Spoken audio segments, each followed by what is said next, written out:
She said no to $2,000. $2,000 she desperately needed. $2,000 that could have saved her from eviction, kept her lights on, fed her daughter for months. The stranger begged. His hands shook as he counted out the bills. "Please take it. You worked 4 hours in the dark for me." Beatrice Anderson pushed the money back across her sewing table. "I don't take money from desperate people." He stared at her like she was insane. Maybe she was. Her bank account had $283. Her electricity was getting shut off Friday. Her daughter needed new shoes. But something in his terrified eyes reminded her. Kindness isn't kindness if you charge for it. He left at 2 a.m. She went to bed believing she'd done the right thing. The next morning, 8 lawyers in black suits surrounded her shop, and nothing, absolutely nothing, would ever be the same again. But let's go back to that morning. Before the lawyers, before everything exploded. Before Beatrice Anderson learned that sometimes doing the right thing doesn't just feel good, it changes your entire life. The alarm screamed at 5:30 a.m. Beatrice slapped it silent and stared at the ceiling of her tiny bedroom above the shop. Another day, another fight to survive. She reached for her phone, opened her banking app. The number hadn't magically changed overnight. $283.47. Her stomach twisted. Rent was due in 4 days. $950. The electricity company had sent their final notice, $215 by Friday, or they'd cut the power. She did the math in her head for the 100th time. She was $881 short. 4 days to find it. Beatrice dragged herself out of bed. The apartment was cold. She kept the heat off to save money, wore a sweater indoors instead. In the kitchen, she opened the refrigerator. 3 eggs left, the heels of a bread loaf, some butter. Her daughter Nina was already awake, hunched over homework at the small table. "Morning, baby." Nina looked up. 14 years old, beautiful, brilliant. Wearing a sweater, too. She never complained about the cold. "Morning, Mom." Beatrice made scrambled eggs, split them onto 2 plates. She gave Nina the bigger portion. Always. Nina glanced at her mother's plate. "Mom, you didn't eat much." "I'm not that hungry. Big breakfast yesterday." A lie. She'd had crackers for dinner. On the counter sat a permission slip. Science camp. $350. Nina hadn't mentioned it. She knew money was tight. Next to the slip, Nina's worn sneakers. The toes were pushing through. Beatrice had noticed last week. New shoes cost at least $65, money she didn't have. She forced brightness into her voice. "How's school?" "Good. We're doing a robotics unit in engineering class." "That's wonderful, baby." Beatrice's heart ached. Nina wanted to be an engineer, needed to go to college. The college fund jar sat on the shelf, $1,100 saved over 3 years. At this rate, it would take 20 more years to afford even 1 semester. Nina left for school. Beatrice cleaned up, changed into work clothes, and went downstairs. Anderson alterations looked exactly like it had for 40 years. The same brick walls her mother had painted, the same wooden floors that creaked in the same spots, the same Singer sewing machine from 1984, older than Beatrice herself. She ran her hand over the machine, temperamental but loyal, just like her. On the wall hung a framed newspaper clipping, yellowed with age. The headline, "Local Seamstress Saves Wedding Day." The photo showed her mother, needle in hand, smiling. The article told the story. A bride's dress had torn 2 hours before the ceremony. Beatrice's mother had fixed it, refused payment. Said, "You need a miracle today, not a bill." Beatrice touched the frame.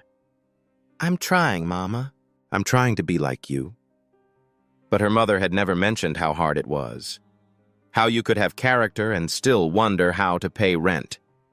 She unlocked the front door, flipped the sign to open, sat at her machine. The shop phone rang. Beatrice's chest tightened. She knew that number. Anderson Alterations. Ms. Anderson, this is Houston Electric. Your account is past due. I know. I'll have the payment Friday, I promise. The woman on the other end sighed. Ma'am, you've requested 2 extensions already. Friday is final. If we don't receive payment, service will be disconnected Saturday morning. I understand. Friday. I'll have it. Another promise she didn't know how to keep. She hung up, opened the cash register. $47 in bills, her revenue for yesterday. At this rate, she'd need a miracle. The morning brought her usual customers. Mrs. Lopez needed a dress hem. Normally $15, but Mrs. Lopez cleaned houses for a living. Paid in cash, she could barely spare. That'll be $10, Mrs. Lopez. The older woman's eyes glistened. You're too kind, mija. You've been loyal for years. It's the least I can do. Mrs. Lopez tried to add a $5 tip. Beatrice gently pushed it back. Keep it. Buy yourself something nice. After Mrs. Lopez left, Mr. Samuel came in. 82 years old, walked with a cane, lived on Social Security. He needed a button replaced on his only dress shirt. That'll be... Beatrice caught herself, looked at his kind, weathered face. No charge today, Mr. Samuel. Beatrice, you can't keep doing this. Doing what? Giving everything away. You got bills, child. She managed a smile. I'll be fine. Coffee? She poured him a cup from her personal pot. They couldn't afford much, but they could afford to be decent. Mr. Samuel studied her face. Your mama would be proud of you. My mama knew something I'm still learning. What's that? Beatrice threaded a needle, her hands moving with practiced grace. 40 years of this, since she was 7, learning at her mother's knee. She knew that if you can see your repair work, you didn't do your job right. And if someone can see your struggle, you didn't carry it with enough dignity. Mr. Samuel shook his head. That's a heavy load, baby girl. It's the only load I know how to carry. By 8 p.m., Beatrice had made $130. She deposited it mentally into the impossible math. Still $751 short. She had one job left. Mrs. Carter's dress alteration. $25. Already paid, already spent on last week's groceries. She'd finish it tonight. Go to bed. Wake up tomorrow. Figure something out. That was the plan. Until 8:58 p.m., until everything changed. The knock came at 8:58 p.m. Not a normal customer knock. Urgent. Almost desperate. The kind of sound that makes your heart jump. Beatrice looked up from Mrs. Carter's dress. Through the window, she could see rain starting to fall. The weather alert on her phone had warned about storms tonight. The knocking came again. Harder. She hesitated. A woman alone. Late at night. Bad neighborhood. Every instinct said lock the door and ignore it. But then she saw his face through the glass. A man, maybe early 50s, soaked through. No umbrella. And the look on his face, not angry, not entitled, terrified. She walked to the door, cracked it open with the chain still on. Please! His voice broke. I know it's late, I'm so sorry. But I saw your light still on and every tailor in the city is closed and I'm desperate. Beatrice studied him. Expensive suit, but the shoulder seam was completely torn. The lining hung out like a wound. His hands were shaking. What happened? I flew in for a meeting tomorrow, 8 a.m., the most important meeting of my life. My luggage got lost at the airport. I bought this suit emergency and I caught it on a car door and... He stopped, trying to steady his breathing. If I don't look professional tomorrow, 300 people will lose their jobs. Something in the way he said it. Not exaggerating. Not performing. just stating a fact that was crushing him. Beatrice looked past him. A black town car sat at the curb, engine running. A driver waited inside. She unhooked the chain, opened the door. "Come in." He practically stumbled inside, dripping rain onto her floor. "Thank you. God, thank you." She took the jacket from him, laid it under her work lamp. The damage was extensive. The entire shoulder seam had ripped, taking part of the lining with it. This wasn't a quick fix. This was 4 hours of careful reconstruction. "This is serious work," she said quietly. "Full seam reconstruction, lining repair, pressing. I'd normally charge $200, but at this hour..." "I'll pay anything." He pulled out his wallet, fat with cash, with 500, 1,000. "I have 2,000 right here in cash. It's yours, all of it, please." Beatrice stared at the bills in his hand. $2,000. Her mind went into overdrive. The math she'd been doing all day suddenly solved itself. Electricity, $215. Rent, $950. Groceries, $400.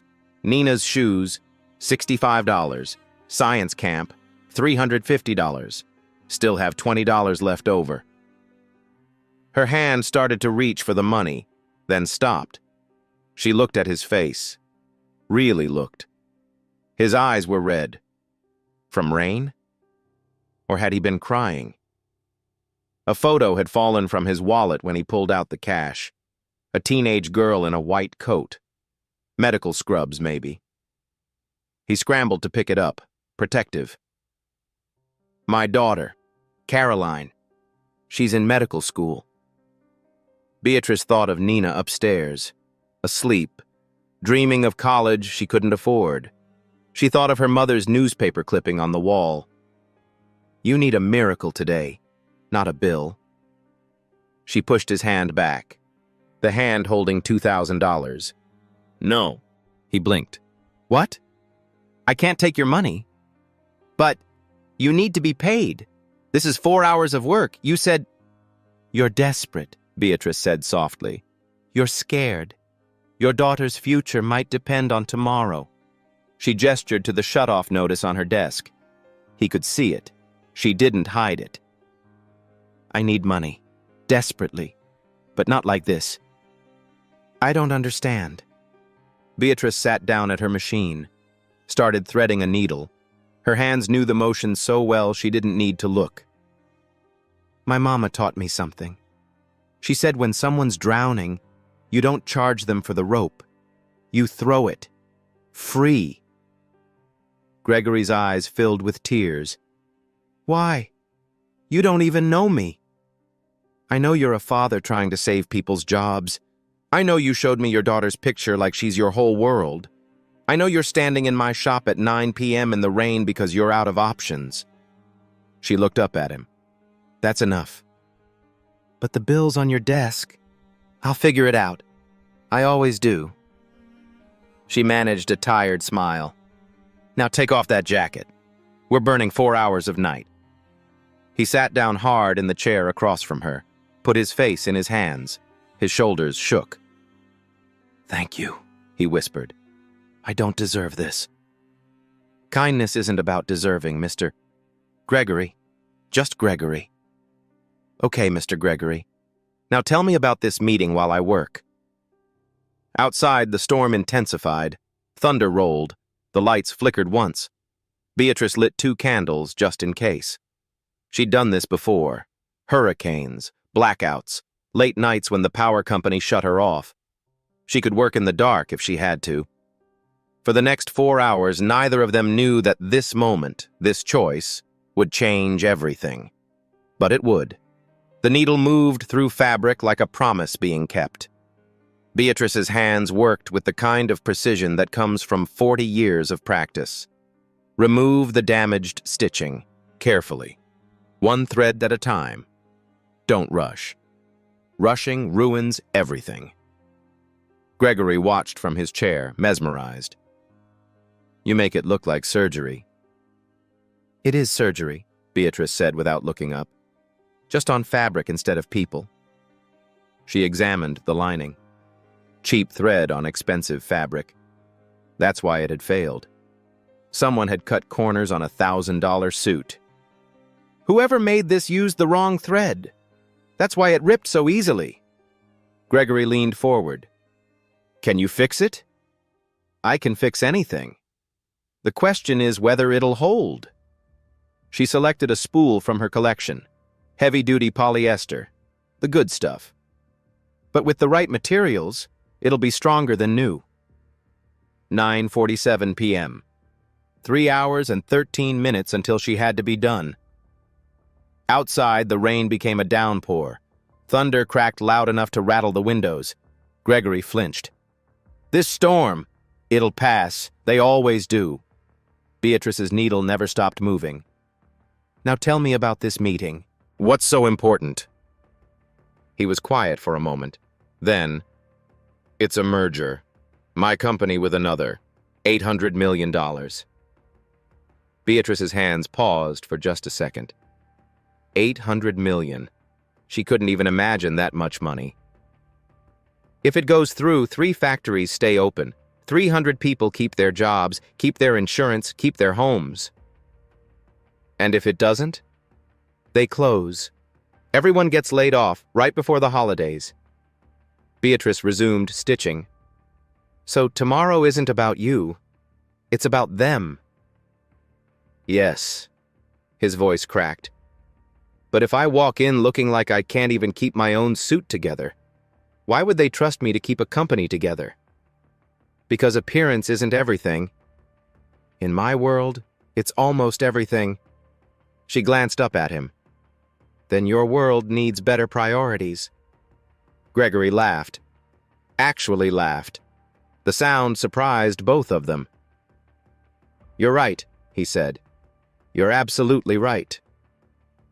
10:15 p.m. The lights flickered. Once, twice, then died completely. Darkness swallowed the shop. Oh no, Gregory started. Drawer on your left, Beatrice said calmly. Candles. Matches too. He fumbled in the dark, found them, lit 6 candles. The warm glow filled the small space. Beatrice was already repositioning her work under the candlelight. Been through this before. Hurricane Rita, Hurricane Harvey. Can't let a little blackout stop progress. How can you even see? My fingers remember. She threaded the needle by feel, continued sewing. Your eyes adjust. Give it a minute. Gregory watched her work by candlelight, the needle catching the flame's reflection with each pass. Her face was completely focused, peaceful even. How long have you been doing this? He asked quietly.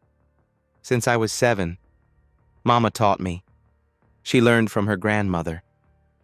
That machine. He gestured to the singer. It's older than both of us.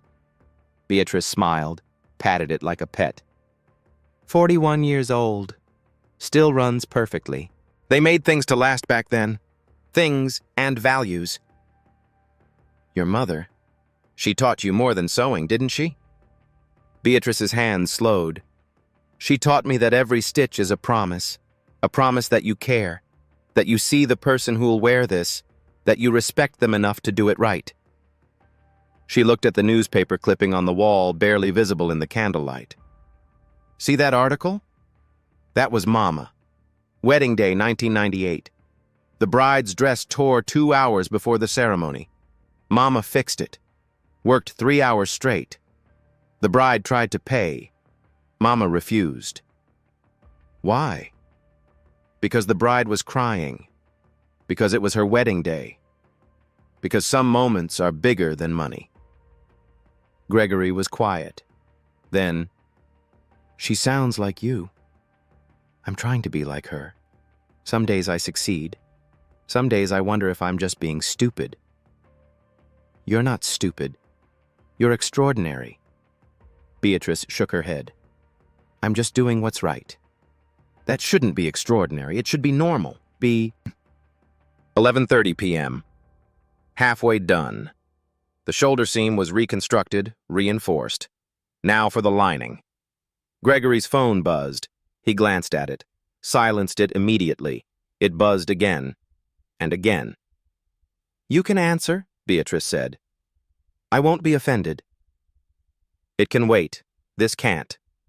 But she'd seen the caller IDs. VP Operations, Board Chairman, Executive Assistant. Not colleagues, people who reported to him. "Mr. Gregory, just Gregory." "Gregory, you're not just an employee at this company, are you?" He met her eyes. "No, but does it matter?" "I suppose not. A person in trouble is a person in trouble.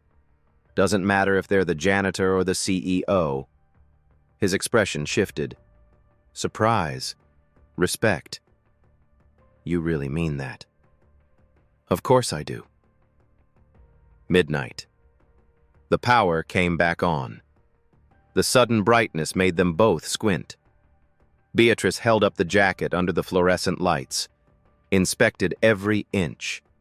The repair was invisible. Perfect. Structural. "One more hour," she announced. Gregory stood, stretched, walked to her side. "Can I help?" "Hold this section taut while I secure it." He did. Their hands worked together, his following her quiet instructions, holding fabric, passing scissors, adjusting the lamp angle. "I haven't made anything with my hands since I was a kid," he said softly. "What did you make?" "Model airplanes with my grandfather. He was a factory worker, made steel.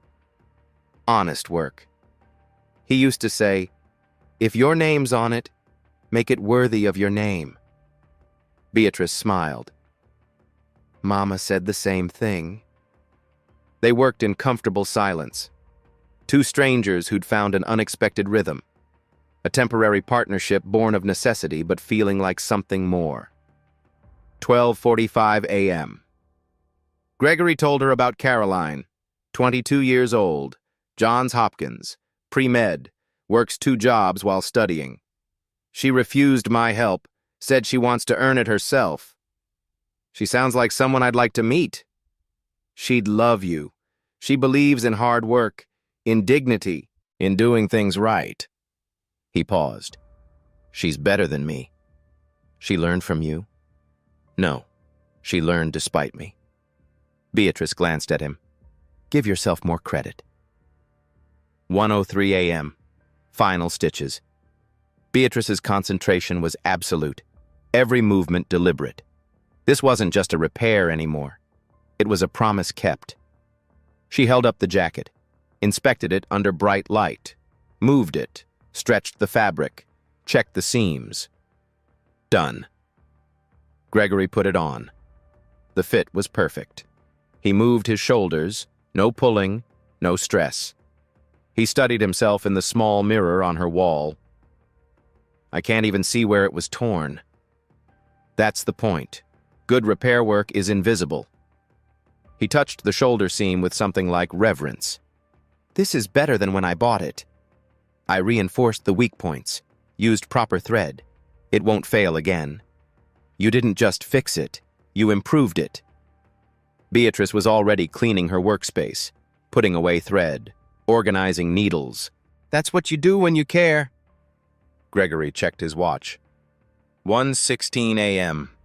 He'd have to leave soon.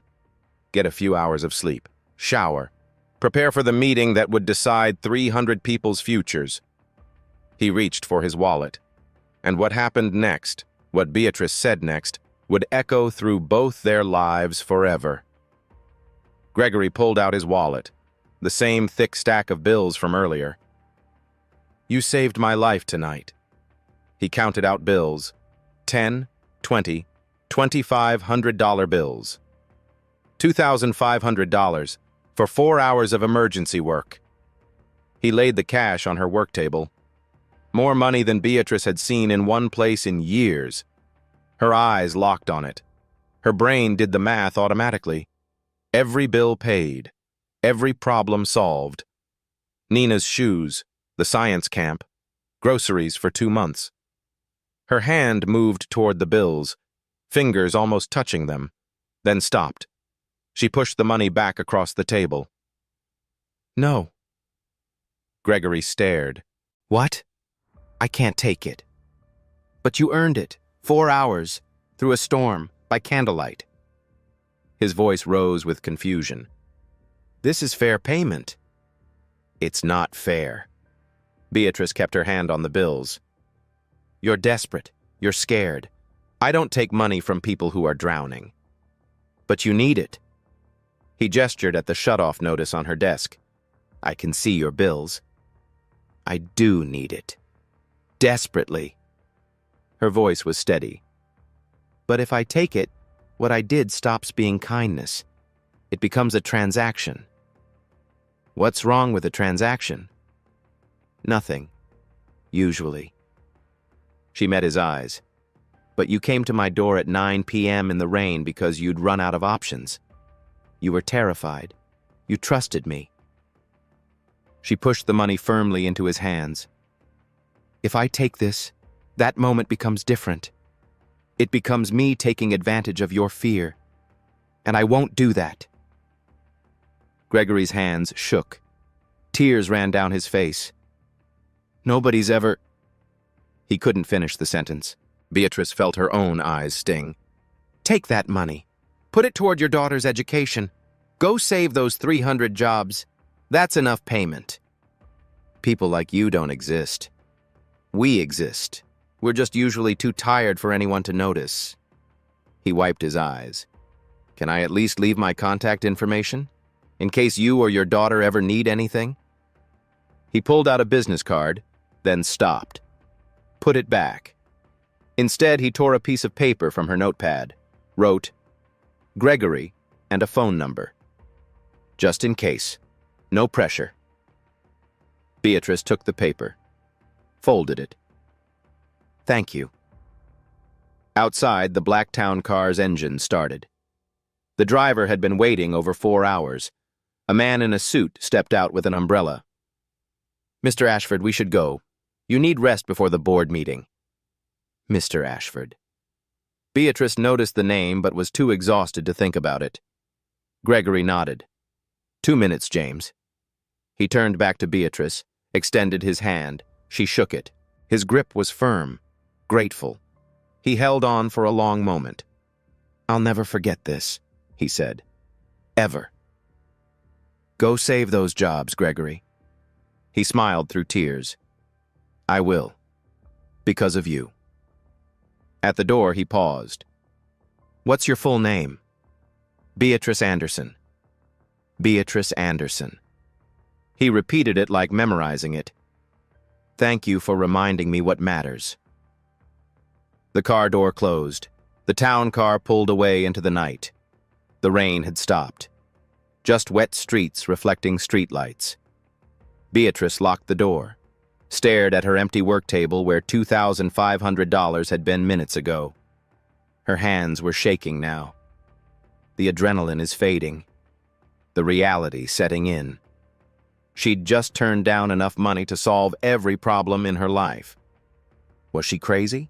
Was she stupid? She didn't know anymore. She climbed the stairs, checked on Nina, still sleeping peacefully, collapsed into bed. 1:47 a.m. Tomorrow she'd wake up, face the same bills, the same impossible math, the same struggle. But tonight, she'd kept a promise to her mother.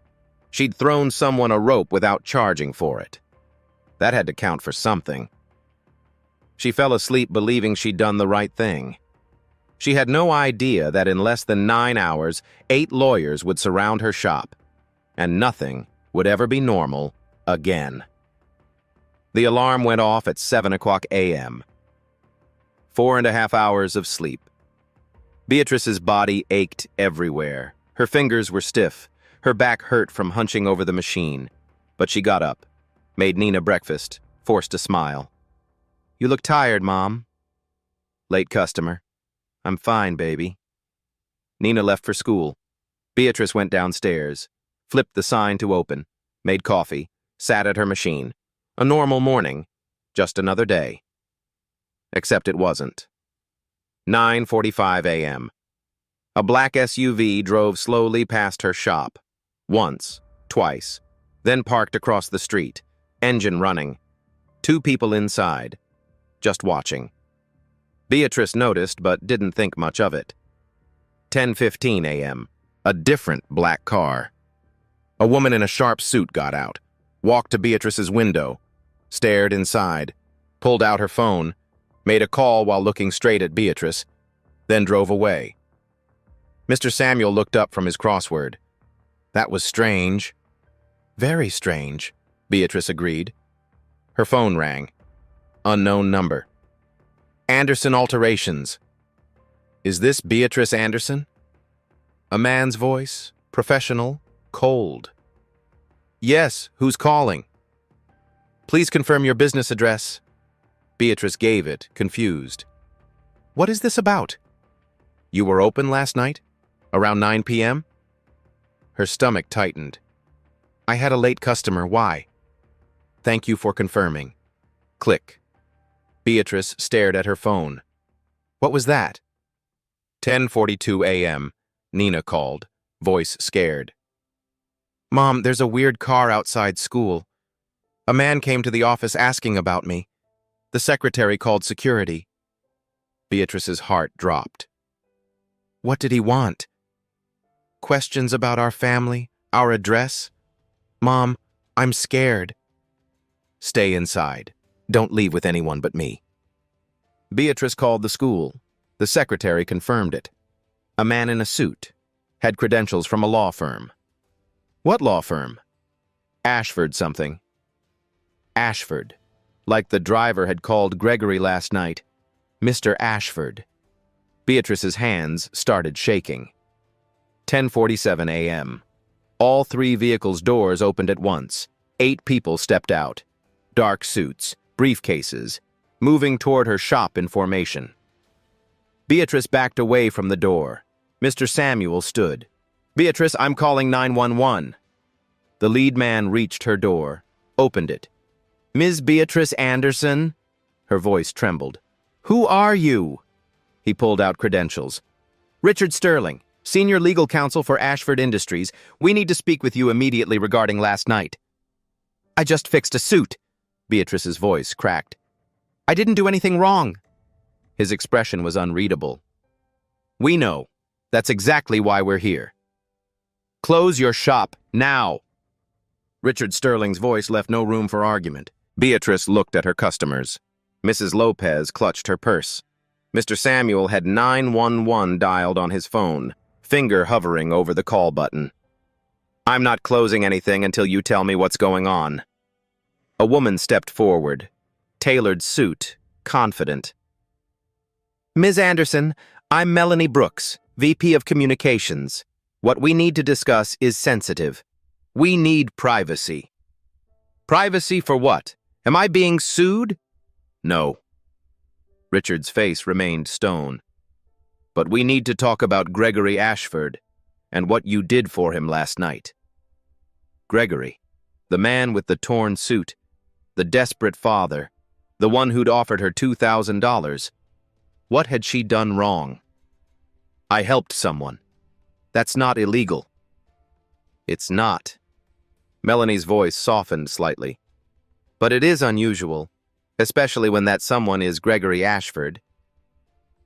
Another lawyer opened a briefcase, pulled out a tablet.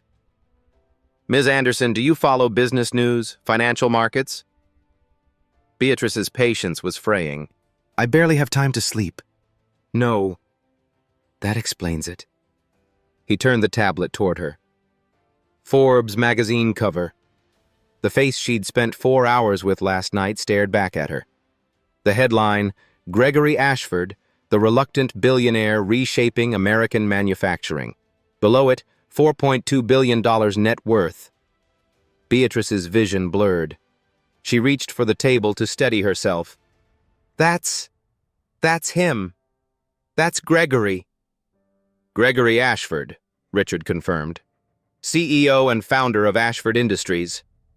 The room tilted. Mr. Samuel grabbed her arm. Sit down, honey. She collapsed into a chair. 4.2 billion? Melanie showed another image. Gregory at the White House, shaking hands with the president. Another image. United Nations Summit. Another. Receiving a humanitarian award. No. Beatrice's voice was faint. No, that can't be. He was just a man. Just a scared father with a torn suit. He was both, Melanie said gently. Richard pulled out more documents. Ashford Industries, 47 manufacturing facilities across North America, 12,000 employees, $3.8 billion in annual revenue. Thomas Bennett, the third lawyer, added, medical equipment, automotive parts, aerospace components. 3 of the top 5 hospitals in America use Ashford products. Beatrice couldn't breathe. He was in my shop, crying, showing me pictures of his daughter. Caroline Ashford, Melanie confirmed. Johns Hopkins, pre-med, full scholarship from the Ashford Foundation. But he said she works 2 jobs. She does, by choice. She refused his money, wanted to earn it herself. Beatrice's mind raced backward. The expensive watch, the private driver, the phone calls from board chairman and VP operations, the business card he'd almost shown her. The meeting this morning, she whispered. He said 300 people would lose their jobs. The merger with Halston Medical Group, Thomas confirmed. $800 million. 3 facilities on the line. He wasn't exaggerating. Richard showed her a news article. Ashford Industries Board approves historic merger. 300 jobs saved. The timestamp, 10:00 a.m. this morning. He did it, Beatrice breathed. He saved them. Because of you. Melanie's voice was firm. I just fixed a suit. No. Richard leaned forward. You did something much more important. He showed her an email. From Gregory Ashford. To Executive Leadership Team. Sent, 3:17 a.m. The subject line, What I Learned Last Night. Beatrice's hands shook as she read. Last night, I met someone who reminded me what leadership actually means. A woman who had every reason to say no, said yes. Who had every reason to take money, refused it. Who chose dignity over survival.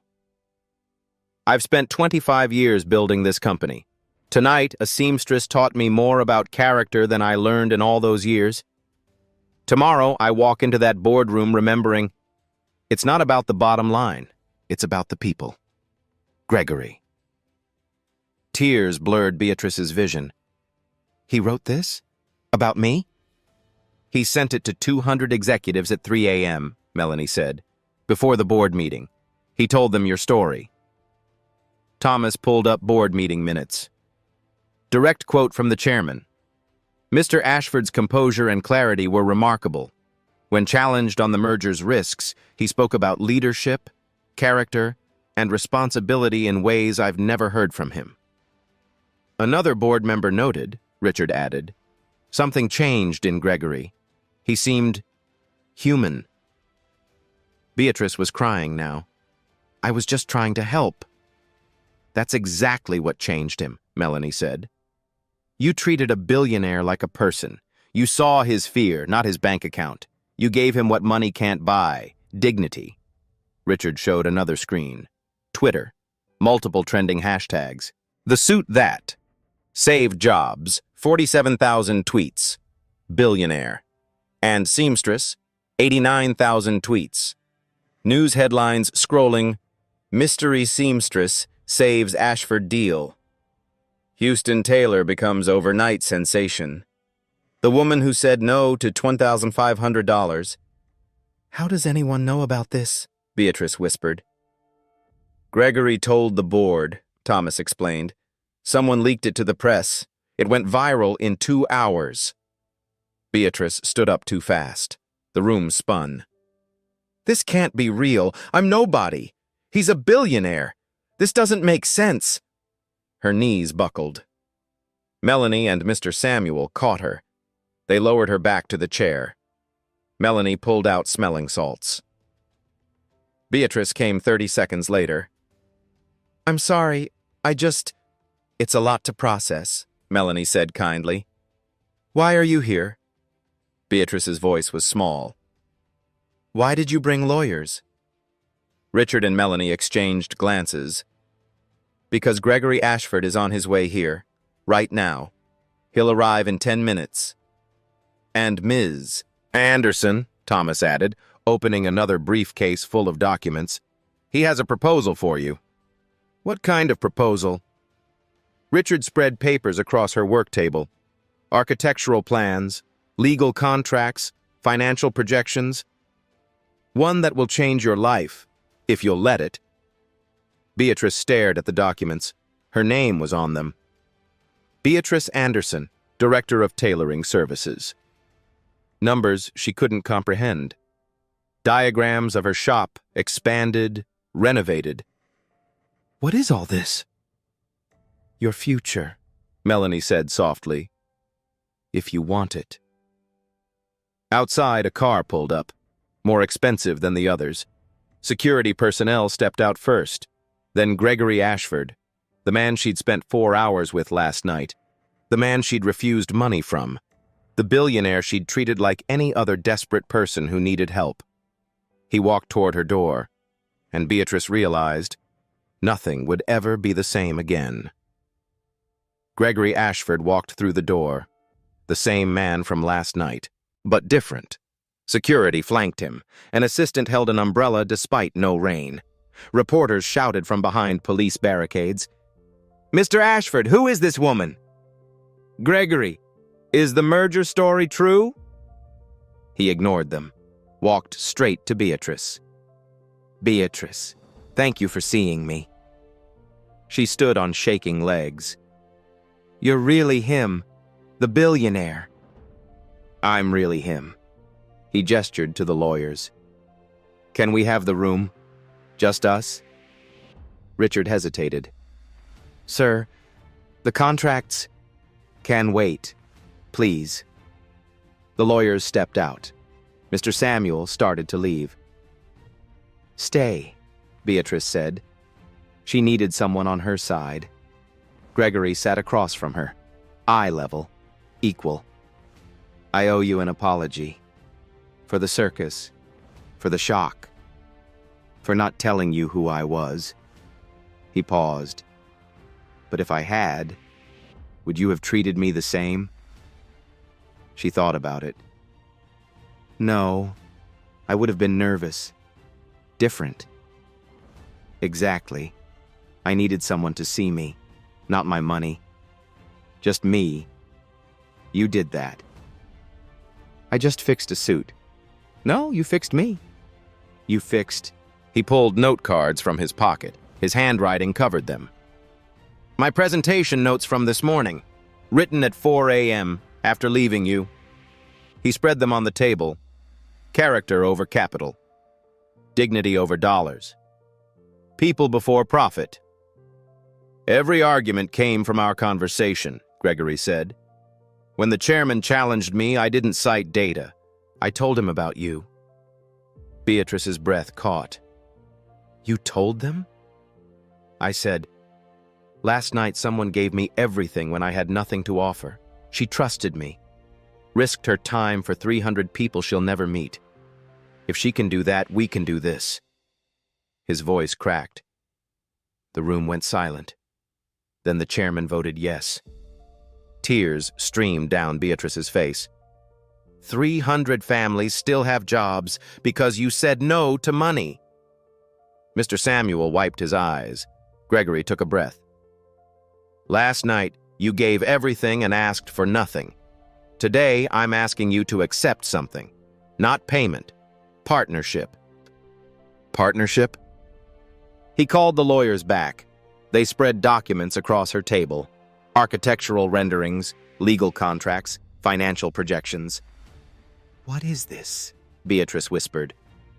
Gregory stood beside her. "Ashford Industries has 12,000 employees. Not one has access to quality tailoring. I want to change that. I want you to lead it. Lead what? Ashford Employee Services, Tailoring Division. You as director and 30% equity partner. 30%? You're not my employee. You're my partner. Melanie showed renderings. We preserve Anderson alterations. Your mother's machine stays. Her photo stays. The name stays. But we expand. 6 workstations. Modern equipment. Training center. Thomas added, investment, $2.1 million. Beatrice sat down hard. $2 million? For our flagship, Gregory said. Richard continued. You hire 10 local tailors. Starting salary, $45,000 with full benefits, health insurance, retirement, paid training. Melanie showed projections. Year 3, 150 jobs nationally. Thomas pulled another document. Every Saturday, free tailoring for job seekers, interview suits, professional alterations, funded by Ashford Foundation. Beatrice stared. Free services? Like you did for me, Gregory said. You taught me. That's when it matters most. Richard laid out financials. Your salary, $120,000 annually, plus profit sharing. Projected year 3, $80,000 to $150,000 additional. Beatrice couldn't process it. I make $31,000 now. Gregory knelt beside her chair. There's more. The Ashford Foundation Scholarship. Full ride for Nina. 4 years. Any university. Beatrice couldn't speak. Tuition, room, board, stipend? Up to $320,000. No strings. Your daughter shouldn't work 2 jobs while studying. Beatrice sobbed. My baby. She'll become the engineer she's meant to be. Mr. Samuel squeezed Beatrice's shoulder. Gregory continued. After 6 months, we replicate this. Every Ashford facility gets a tailoring center. You oversee all. 15 locations within 3 years. Thomas showed more projections. Your equity stake, estimated $4 to $7 million by year 5. Beatrice stood, paced. This is too much. I fixed 1 suit. You fixed a man, a company, 300 families. I was just being decent. And decency is so rare that it changed everything. She faced him. I'm not qualified. I've never run anything big. You've run this shop for 12 years through the hardest economy. You've maintained quality while barely surviving. That's exactly who should lead this. I don't have a degree. You have mastery, integrity, vision. Beatrice looked at the papers. Her name is everywhere. Can Nina be here before I decide? Of course. 20 minutes later, Nina burst in, saw the crowd, her mother's tears. Mom, what's wrong? Beatrice explained everything. Nina's eyes grew wider. Mom, this is your dream. Grandma's dream. It's scary, baby. Nina took her hands. You worked 4 hours in the dark for a stranger. You can do anything. Beatrice looked at Gregory, at the contracts, at Nina's hope. She picked up the pen. Her hand shook. You're not signing your life away, Gregory said. You're signing into it. Beatrice Anderson signed. Once, twice, 10 times. Richard smiled.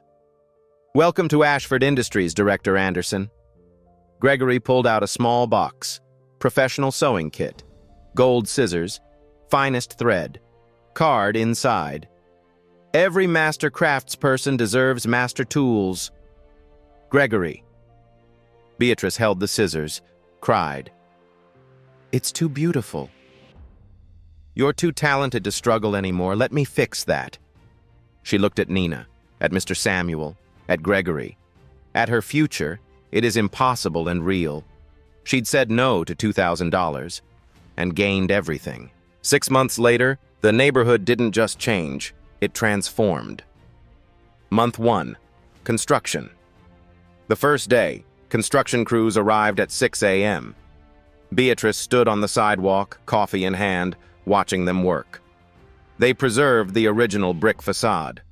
Her mother would have wanted that. But inside, everything expanded. Walls came down, space doubled. Light flooded in. Her mother's Singer sewing machine got a place of honor. A custom glass case, illuminated. A brass plaque beneath it. Emma Anderson, Master Seamstress, 1952-2019. Her hands built this legacy. Beatrice touched the glass. Can you see this, Mama? 8 new industrial machines arrived. A steam pressing station. A fabric library with hundreds of materials. Training desks. Computer stations for orders. It looked like a real business now. Professional. Substantial. But it still felt like home. Month 2. The hiring 10 positions posted. Within 72 hours, 847 applications. Beatrice interviewed 50 people personally. Asked each one, "Why do you sew?" The answers told her everything. She hired 10. Maria Rodriguez, 58. Laid off factory worker. 30 years of experience. Hands that knew fabric like Beatrice's did. James Washington, 26. Fashion design degree. Couldn't find work. Desperate for a chance. Dorothy Carter, 61. Retired alterations specialist. Came out of retirement to be part of something meaningful. 3 single mothers, 2 veterans, 1 formerly incarcerated man trying to rebuild his life. All local, all skilled, all hungry for dignity. Training lasted 8 weeks. Beatrice taught her mother's techniques. Invisible hems, reinforced seams, quality over speed. But more than technique, she taught philosophy. Every garment has a person inside it. Respect the person. Graduation day, families attended, certificates handed out, tears everywhere. Maria hugged Beatrice. I thought I was too old to start over. You gave me my life back. Month 3. Grand opening. 400 people showed up. The block couldn't contain them. Police closed the street. Gregory cut the ribbon alongside Beatrice and Nina. Cameras flashed. News crews recorded. Beatrice's speech was short. My mother taught me 3 things: excellence, kindness, persistence. This shop is all 3. Gregory added, Beatrice didn't just fix my suit, she fixed my perspective. The first week, they served 89 customers. Revenue, $12,000. Reviews flooded social media. Best alterations in Houston. They remember your name. It's not a shop, it's a family. Month 4, Free Services Program. The first Saturday, 23 job seekers arrived. People who needed interview clothes but couldn't afford alterations. Beatrice and her team worked 12 hours straight. No breaks. Pure joy. They fitted suits, fixed hems, adjusted shoulders, gave styling advice. Each person left looking professional, confident, ready. Marcus, a veteran, stood in front of the mirror.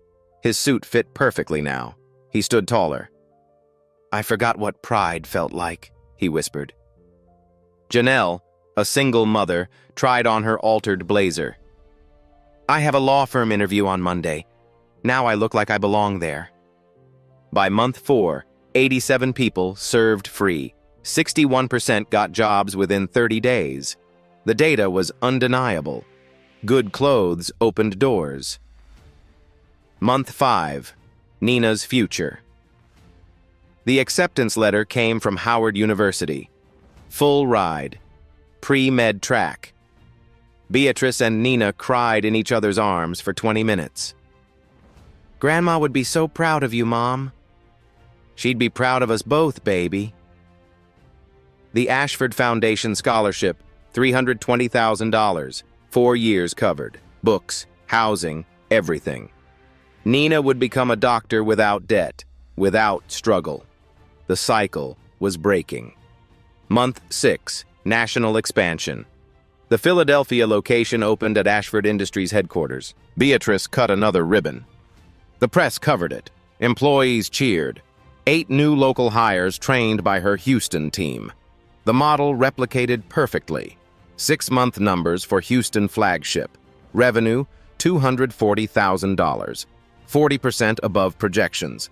Free services, 247 people helped. 68% employment rate. National expansion planned. 6 more locations within 12 months. Beatrice's total earnings, $180,000 in 6 months. More than 5 years of her old income. But the money wasn't the transformation. The impact was 23 new jobs created in surrounding businesses. The coffee shop hired 3 people. The bookstore expanded. The boutique was renovated. Her block was alive again. The landlord who'd threatened to sell partnered with Ashford to preserve community character instead. Gentrification was happening, but now it included the community, not erased it. Media coverage exploded. Forbes profile, 30 people changing business for good. Mayor's Award, Community Leadership. Governor's Letter of Commendation. Beatrice was uncomfortable with attention. I just wanted to help people. But she had, in ways she'd never imagined. One act of kindness, one refusal of money, had changed hundreds of lives. 6 months to the day, Tuesday night, 8:45 p.m. Beatrice finished paperwork at her desk. Profit reports, staffing schedules, her new reality. The shop was quiet, just her and the hum of machines. Rain started outside, gentle, familiar. 8:47 p.m., the exact time Gregory had knocked 6 months ago. She smiled at the coincidence. Then came the knock. 8:58 p.m., urgent, desperate, exactly like that night. She opened the door. A young woman stood there, mid-20s, soaked, terrified eyes. Please, I know you're closed, but I'm desperate. Beatrice's breath caught. I have a job interview tomorrow. First real opportunity in 3 years. I'm a teacher. Trying to be? Words tumbling out. I bought this suit at Goodwill. The bus door caught my skirt. She showed the tear. Side seam. Fixable. I can pay $40. It's all I have. Voice breaking. I need this job. Kids need teachers who understand them. Beatrice felt tears forming, history repeating.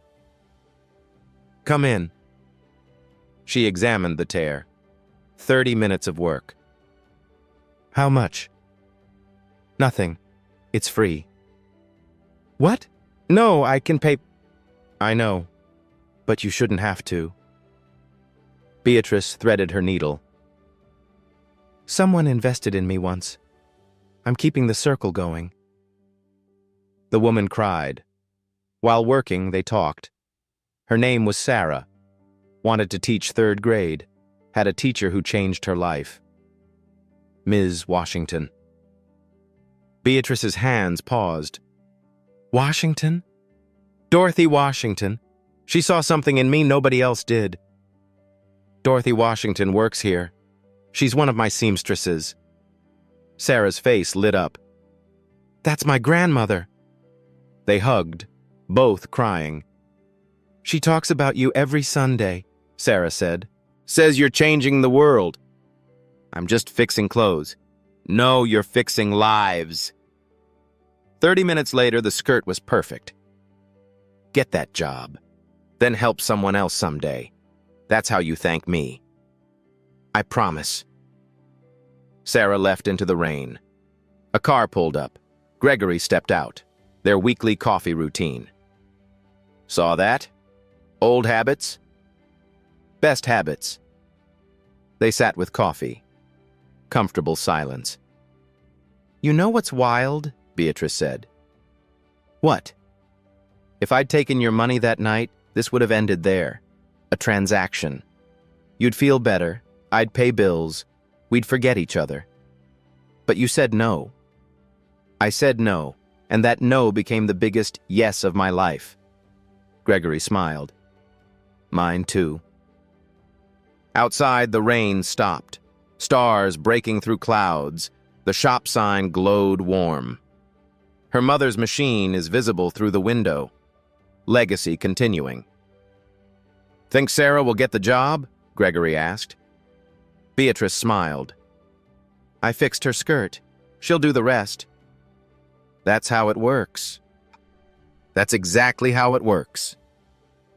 Beatrice didn't wait for permission to be kind. She didn't calculate the return on investment. She just said yes when everything in her life screamed no. And it changed everything. Not because she was special, because she chose to be decent. You have that same power. Right now. Today.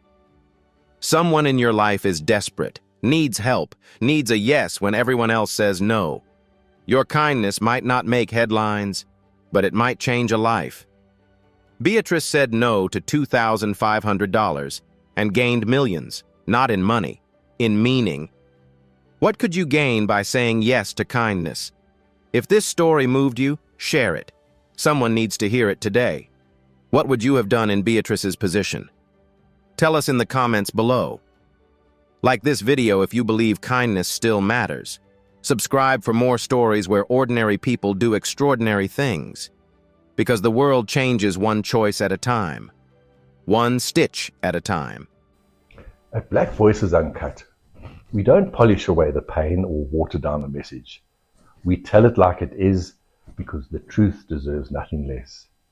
If today's story spoke to you, click like, join the conversation in the comments, and subscribe so you'll be here for the next Uncut Voice.